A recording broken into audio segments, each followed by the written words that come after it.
Imagine yourself in the dead of night, seated atop the pinnacle of power.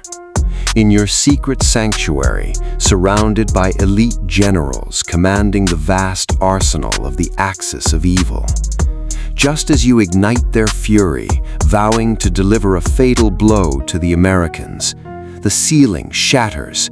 A massive missile, whistling like a deathly roar, hurtles past your face, dragging you from your sacred throne into the abyss. You were once the voice of God, worshipped by millions, until this explosion, so fast that human screams couldn't even register it, turned you and your invincible generals into charred piles of flesh. If you ever felt that flash in your sleep, then the soul of Ali Khamenei might be reborn in your unborn child. The winter of 1939 in Mashhad was colder than iron. You were Ali Khamenei, born into a poor clergyman's family, living in a cramped single-person hut. At that time, your faith was pure and spotless. To buy a holy book, you willingly endured days of hunger in the biting cold.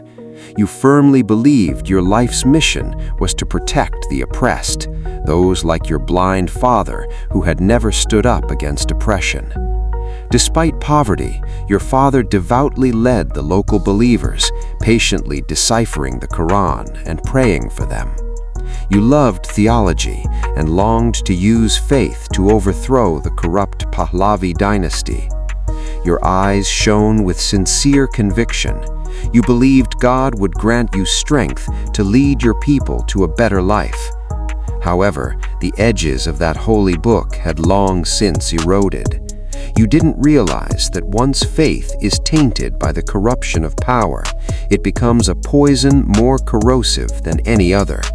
You followed Khomeini, the father of the Islamic Revolution, into prison 6 times, miraculously surviving, which was seen as proof of divine protection. However, the road to power was paved with heads. In June 1981, a tape recorder bomb hidden beside you exploded, damaging your lungs and permanently paralyzing your right arm. During that painful recovery period, you thought your political career was over, until the assassination of the Iranian president and your miraculous landslide victory in the presidential election. You began to see this as a sign. Only terror could rule this chaotic world. On June 4, 1989, as tanks swept through Tiananmen Square in the distance, you inherited the blood-stained scepter of supreme leader. You were no longer a devout believer.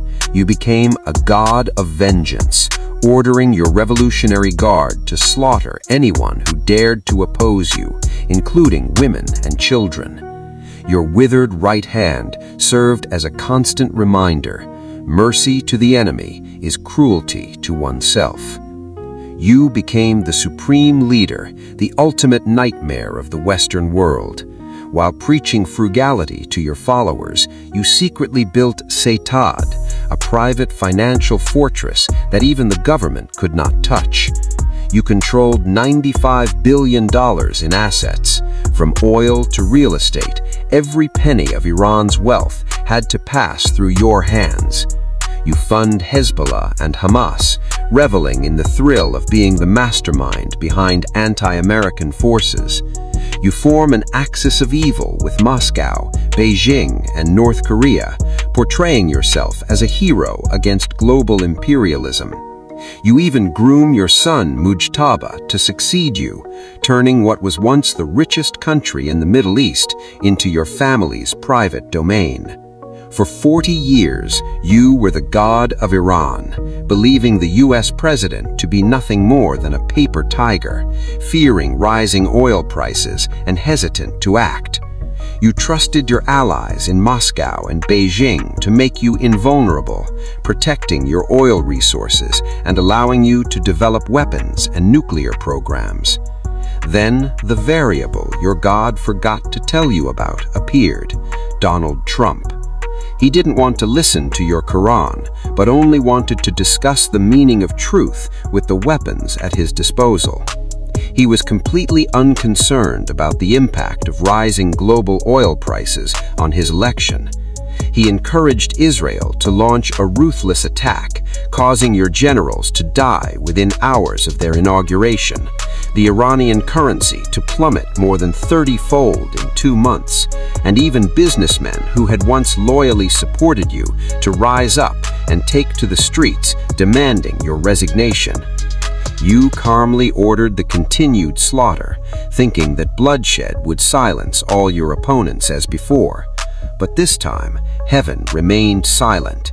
Even with 40,000 deaths, young girls still dared to remove their headscarves and light cigarettes with your image, and the whole world mocked your despicable theocratic deception.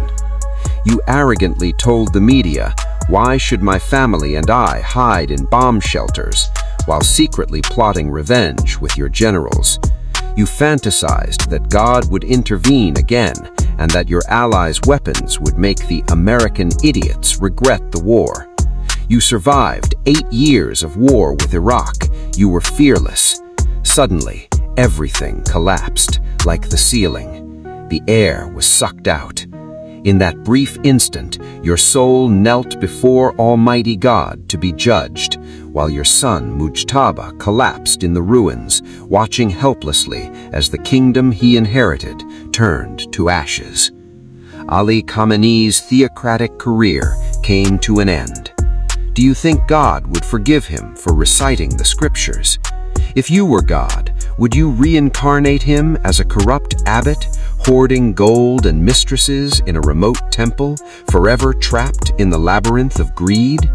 Or perhaps he will become a Dalit on the banks of the Ganges, cleaning human excrement with his bare hands under the scorching sun, only to eventually rediscover the pure faith of his youth. Subscribe to our channel. No matter what suffering you have endured, you can always find a past life here that was far more tragic than your present, proving that your current predicament is nothing compared to the hell you have experienced. Keep going. We will see you next time. Hey, still here? Enjoying the despair of your past life, aren't you? Did that past life make you shout WTF inside? If yes, welcome back. You've regained your memory. Trust me, you are so much happier now. Since you survived, support this down and out angel. Like and subscribe to keep the updates flowing. It won't send you to heaven, but it lets me stay here with you in hell. See ya.